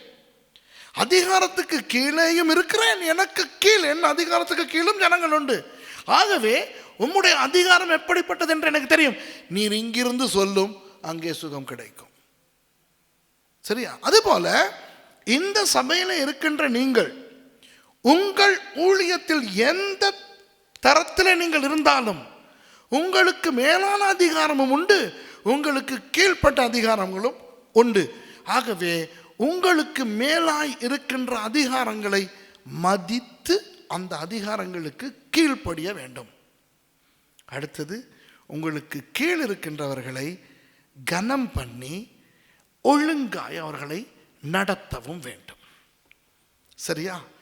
அதிகார ஆணவமும் இருக்கக்கூடாது, நமக்கு மேல் இருக்கின்றவர்களுக்கு கீழ்ப்படியாத அந்த திமிரும் இருக்கக்கூடாது. புரியுதா? சரிதான் நான் சொல்வது. ஆகவேதான் இந்த கடினமான எஜமான் என்ற ஒரு பேச்சு இந்த சபையில் இருக்கக்கூடாது. உண்மையாக இந்த சபை சில ஒழுங்கு விதிகளில் கடினமாக இருக்கிறபடியினால்தான் இன்று இப்படி ஒரு சபையாக இயங்கி வருகிறது. கண்டவன் சொல்லுகிறபடி இது ஆடிக்கொண்டிருந்த சபையாக இருந்திருந்தால் இந்நேரம் இந்த சபை இருக்கிற இடம் தெரியாமல் ஒளிந்து போயிருக்கும். ஆனால் கடினமாய் நடக்கும்போது, கர்த்தருடைய நியமங்களை காட்டும் பொழுது கஷ்டமும் வலியும் வேதனையும் வரத்தான் செய்யும். அதை தாங்கிக் கொண்டுதான் 5 தாலந்து கொண்டவனும் 2 தாலந்து கொண்டவனும் வெற்றி பெற்றார்கள். பாருங்கள், 5 தாலந்து பெற்றவனும் 2 தாலந்து பெற்றவனும் 2 பேருமே இதே அதிகாரத்துக்கு கீழ்த்தானே இருந்தார்கள். அவர்களுக்கு தெரியாதா இவர் கடினமான ஒரு எஜமான் என்று? தெரியும். எஜமான் கடினமாய் இருப்பதற்கு காரணம் ஒழுக்கம் அவசியம். தேவ ராஜ்யத்திலே ஒழுக்கம் அவசியம். தேவ ராஜ்யத்திலே வளர்ச்சி அவசியம். தேவ ராஜ்யத்திலே தியாகம் அவசியம். தேவ ராஜ்யத்திலே விட்டு கொடுத்தல் அவசியம். இப்போ நான் குறிப்பிட்ட இந்த காரியங்கள் எல்லாம் வலியோடு வேதனையோடு தான் வரும். விட்டு கொடுத்தால் வலிக்கும், ஒழுங்காய் வேலை செய்தால் வலிக்கும், நேரத்துக்கு வேலை செய்தால் வலிக்கும். ஆனால் இந்த கடினமான எஜமான் என்பதனை பார்த்து பயப்படாமல் அந்த 5 தாலந்தும் 2 தாலந்தும் பெற்றவர்கள் தங்களுடைய பொறுப்பை ஒழுங்காய் செய்தார்கள். இவன் கடினமான எஜமான் என்ற காரணத்தை வைத்துக்கொண்டு இவன் கொடுக்கப்பட்ட பொறுப்பை செய்யாமல் இருந்தபடியினால் எல்லாவற்றையும் இழந்து போனான். ஆகவே ஊழியத்திலே, நீங்கள் ஊழியத்தில் இருக்கின்றவர்கள், உங்களுக்காக போடப்படுகின்ற சட்டங்கள் திட்டங்கள் கடினமாய் இருக்கிறது என்று விசனப்பட வேண்டாம். அப்படித்தான் இருக்க வேண்டும். அதுதான் வேதத்தின் வழி. இன்னும் 2 காரணங்கள். சரியா? 6வது காரணம் என்னவென்றால் மத்தேயு 25:44. மத்தேயு 25:44. அப்பொழுது அவர்களும் அவருக்கு பிரத்யுத்தரமாக, ஆண்டவரே, உம்மை பசியுள்ளவராகவும் தாகமுள்ளவராகவும் அந்நியராகவும் வஸ்திரம் இல்லாதவராகவும் வியாதிப்பட்டவராகவும் காவலில் அடைக்கப்பட்டவராகவும் நாங்கள் எப்பொழுது கண்டு உமக்கு உதவி செய்யாதிருந்தோம் என்பார்கள். இந்த பிரதேசத்தை, இந்த மத்தேயு 25ஆம் அதிகாரத்தை நீங்கள் வாசித்து பார்த்தால் அருமையான ஒரு கதை. அடிக்கடி நான் பயன்படுத்துகிற ஒரு உதாரணம் என்னவென்றால், ஆண்டவர் சிலரை வேறு பிரிக்கிறார். சிலரை பரலோகத்துக்கு எடுக்கிறார், சில பேரை அடுத்த பக்கத்துக்கு அனுப்புகிறார். அப்போ அவர்களில் சில பேர் ஆண்டவரை பார்த்து என்ன தெரியுமா சொல்லுகிறார்கள்? நன்றாக கவனிங்க, இது ரொம்ப முக்கியமான ஒரு விஷயம். அவர்கள் சொல்லுகிறார்கள், ஆண்டவரே, உமது நாமத்தில் தீர்க்க தரிசனம் உரைத்தோம், உமது நாமத்தில் பிசாசுகள் துரத்தினோம், உமது நாமத்தில் அதை செய்தோம் இதை செய்தோம். அப்போ அவர் சொன்னார், உங்களை நான் இன்றைக்குமே அறியவில்லை என்று. சரி, ஏனென்றால் நான் இப்படி இருந்தேன், நான் வியாதியாக இருந்தேன், நான் சிறையில் இருந்தேன், நான் இப்படி இருந்தேன், நீங்கள் யாருமே கண்டுகொள்ளவில்லை. இவர்கள் சொல்லுகிறார்கள், அப்படியெல்லாம் நீர் இருந்தது எங்களுக்கு தெரியாதே, எப்போ இருந்தீர்? சரியா? இன்றைக்கு சில கிறிஸ்தவர்கள், விசேஷமாய் ஊழியர்கள், எப்பொழுது பார்த்தாலும் ஆவிக்குரியவைகளை சிந்தித்துக் கொண்டிருப்பார்களே ஒழிய சில பிரயோக ரீதியான விஷயங்களை விட்டு விடுகிறார்கள். விளங்குதா? ஆனால் அதிலிருந்து அவர்கள் என்ன காண்பிக்கிறார்கள் என்றால், சபையினுடைய உண்மையான தேவையை என்னவென்று இவர்களுக்கு தெரியாமல் இருக்கிறது. சபையினுடைய உண்மையான தேவை என்னவென்று தெரியாமல் இருக்கிறது. உங்களுக்கு ஒன்று சொல்லுகிறேன், கேட்டுக்கொள்ளுங்கள். ஆத்துமாக்கள் ரட்சிக்கப்பட்டு சபைக்கு வர வேண்டும் என்பது உண்மை. அது பெரிய கட்டளையிலே மத்தேயு 28 கொடுக்கப்பட்டிருக்கிறது. வருகின்ற ஆத்துமாக்களை வசனத்தில் வளர்க்க வேண்டியது உண்மை, வேதத்தில் சொல்லி இருக்கிறது. சரியா? தீர்க்க தரிசனங்கள் உண்மை, அபிஷேகம் உண்மை, சுகம் உண்மை. ஆனால் ஒரு சபைக்கு இதெல்லாம் போக இன்னும் நிறைய தேவைகள் இருக்கின்றன. சரியா? உங்கள் சபைக்கு சொந்த கட்டிடம் தேவை. உங்கள் 3 கிளைகளும் ஒன்றாய் சேர்ந்து ஆராதிக்க முடியாத அளவுக்கு சபை வளர்ந்திருக்கிறது. உண்டா இல்லையா? சரியா? நான் வந்து பைபிள் காலேஜ் நடத்தினேன் இந்த 2 வாரமும்.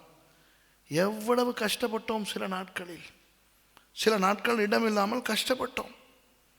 சரியா? அப்போ உங்கள் சபைக்கு சொந்த ஒரு கட்டிடம் வேண்டும். சபையின் அன்றாட செலவுக்கு பணம் வேண்டும். சரியா? எத்தனையோ வருடங்களுக்கு முன்பாய் வாங்கி போட்ட சவுண்டுகள் தான் இருக்கின்றன. இந்த சவுண்டுகளை தூக்கி எறிந்துவிட்டு புதிய சவுண்டு வாங்க வேண்டும். சரியா? நல்ல சரியான முறையாய் சபைக்கென பயன்படுத்தக்கூடிய இசைக்கருவிகள் வேண்டும்.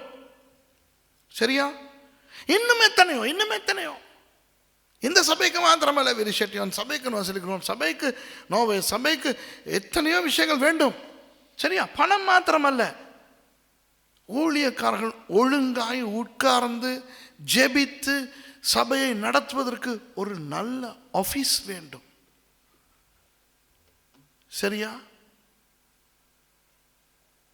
25 வருஷம் வெள்ளி விழா காண போற இந்த சபையினுடைய பாஸ்டர்டும் ஆபீஸ்ல அந்த பாஸ்டருக்கு இங்கிட்டு இருந்து அங்கிட்டு திரும்ப முடியாது, அங்கிட்டு இருந்து இங்கிட்டு திரும்ப முடியாது. சரியா? நான் குறைவாய் பேசவில்லை. நான் என்ன பேசுகிறேன் என்றால், வெறும் சில பேருக்கு என்ன நினைவென்றால், சபையிலே தீர்க்க தரிசனம், வசனம், ஆத்துமா தரிசனம் அதுவும் வேண்டும், பிரயோக ரீதியான விஷயங்களும் வேண்டும். இந்த இடத்துல இவர்கள் என்ன செய்திருக்கிறார்கள் தெரியுமா?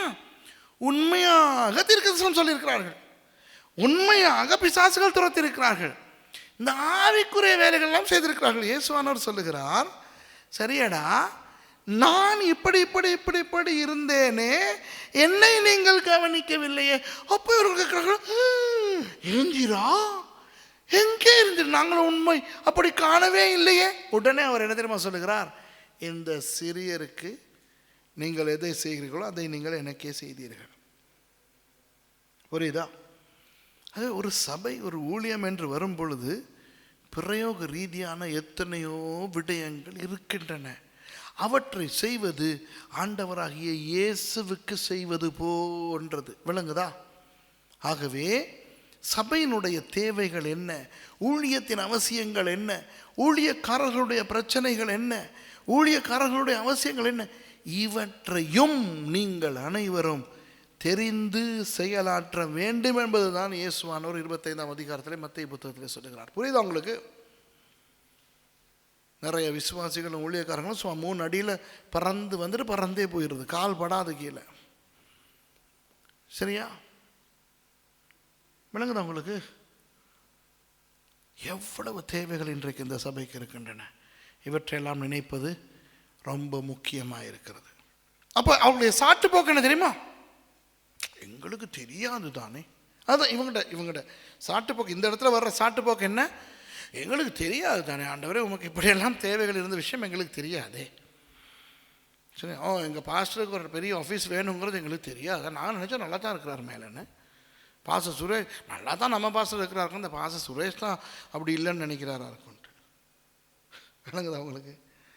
இல்லை அன்பானவர்களே, நம்முடைய சில பிரயோக ரீதியான சில விஷயங்களை செய்யாதபடியினால் இழந்து போகிறோம். இழப்புகள், அதுதான் நான் சொல்ல வரேன் உங்களுக்கு. இழப்புகள் இந்த இடத்துல அதுதான் இயேசு என்னத்தை காட்டுகிறார் தெரியுமா? பிரயோக ரீதியான விஷயங்கள். நோயாளியையும் பார், சிறையில் இருக்கிறவனையும் பார், இந்த உலகத்தில் இருக்கிறவனையும் பார். சும்மா தீர்க்க தரிசனம் பேய் விரட்டிக்கிட்டு இது மட்டும் பார்க்காத, அதை தான் சொல்லுகிறார். அப்போ இந்த இடத்துல மத்தேயு 25ஆம் அதிகாரத்தில் யாரை சாடுகிறார்? ஆவிக்குரிய விஷயங்களை மாத்திரம் பார்க்கின்றவர்கள். இவர்கள் ஏன் பௌதிக விஷயத்தை பார்க்கவில்லையாம்? ஐயோ எங்களுக்கு தெரியாதே.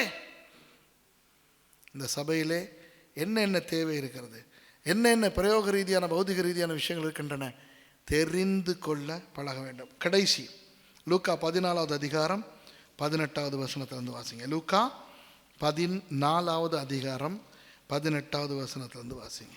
அவர்கள் எல்லாரும் போக்கு சொல்லத் தொடங்கினார்கள். ஒருவன், ஒரு வயலை கொண்டேன், நான் அகத்தியமாய் போய் அதை பார்க்க வேண்டும், என்னை மன்னிக்கும்படி வேண்டிக் கொள்ளுகிறேன் என்றான். வேறொருவன், 5 தேர்மாடு கொண்டேன், அதை சோதித்து பார்க்க போகிறேன், என்னை மன்னிக்கும்படி வேண்டிக் கொள்ளுகிறேன் என்றான்.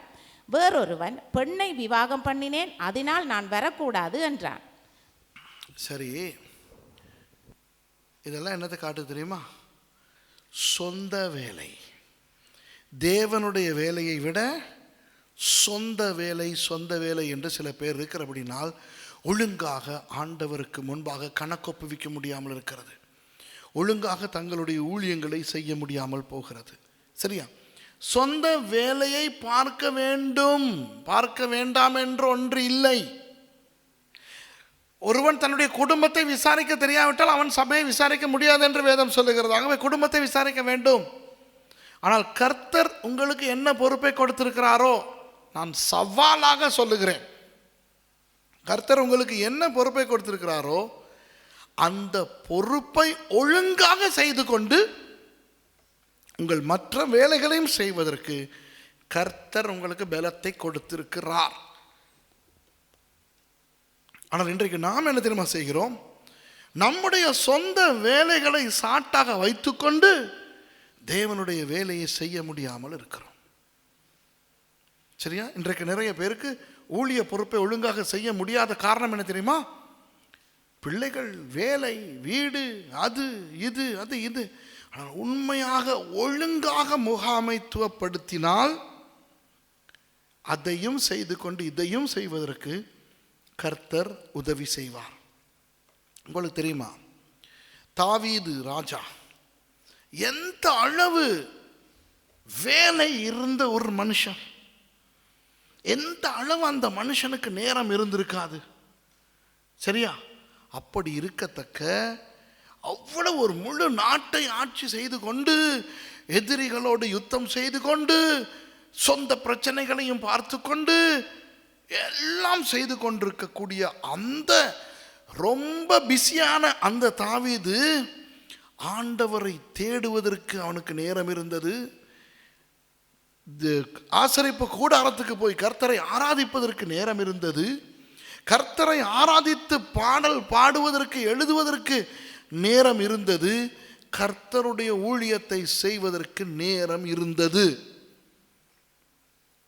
இந்த இடத்திலே தாவீது ராஜாவை போல வேலை நிறைய கொண்ட ஒருவரும் கிடையாது. சரியா?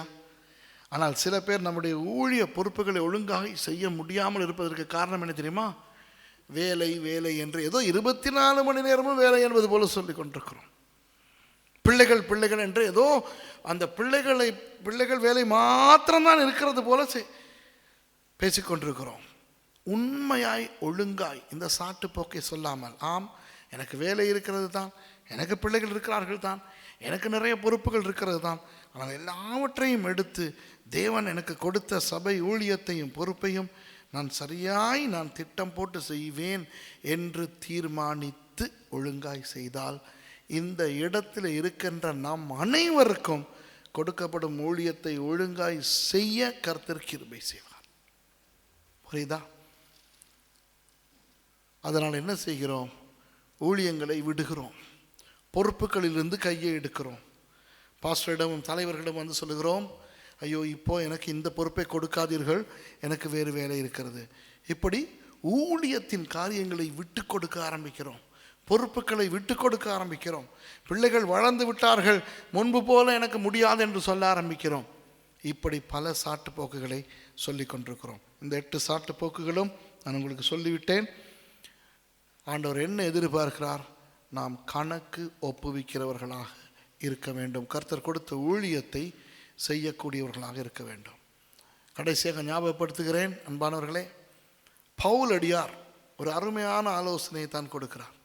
அவர் சொல்லுகிறார், முதலாவது, நான் எனக்கு கணக்கு ஒப்புவிக்கிறவனாக நான் இருப்பேன். இனி எந்த அளவுக்கு வெட்கப்படாமல் நான் வாழ முடியுமோ அந்த அளவுக்கு நான் என்னென்ன காரியங்கள் செய்யும் போது, பேசும்போது, சிந்திக்கும் போது எனக்கு வெட்கம் வந்ததோ அவற்றையெல்லாம் நான் மறுபடி செய்யாதபடி நான் என்னை காத்துக்கொள்வேன். இரண்டாவது, நான் தந்திரமாய் நடக்காமல், மற்றவர்களை ஏமாற்றாமல் நான் உத்தமமாய் வாழ்வேன். அடுத்தது, தேவனுடைய வசனத்தை படிப்பேன்.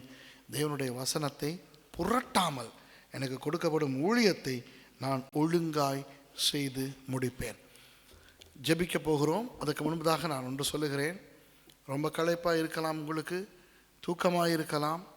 நான் பேசினது எந்த அளவு உங்கள் மரமண்டையில் ஏறினதோ எனக்கு தெரியாது. ஆனால் ஆண்டவர் என்ன சொல்ல விரும்புகிறார் என்றால், நீங்கள் கர்த்தரை நேசிக்கிறீர்கள், அதனால் தான் இப்போ இங்கே உட்கார்ந்திருக்கிறீர்கள். நீங்கள் கர்த்தரை நேசிப்பதை கர்த்தர் பார்க்கிறார். கர்த்தர் உங்களுக்கு ஒரு ஊழிய பொறுப்பை கொடுத்திருந்தால் அதற்கு அர்த்தம் என்ன? கர்த்தர் உங்களை கனம் பண்ணுகிறார். ஒருவன் எனக்கு ஊழியம் செய்தால் என் பிதா அவனை கனம் பண்ணார். நீங்கள் கர்த்தராய் பிதாவினுடைய கனத்தை பெற்றிருக்கிறீர்கள்.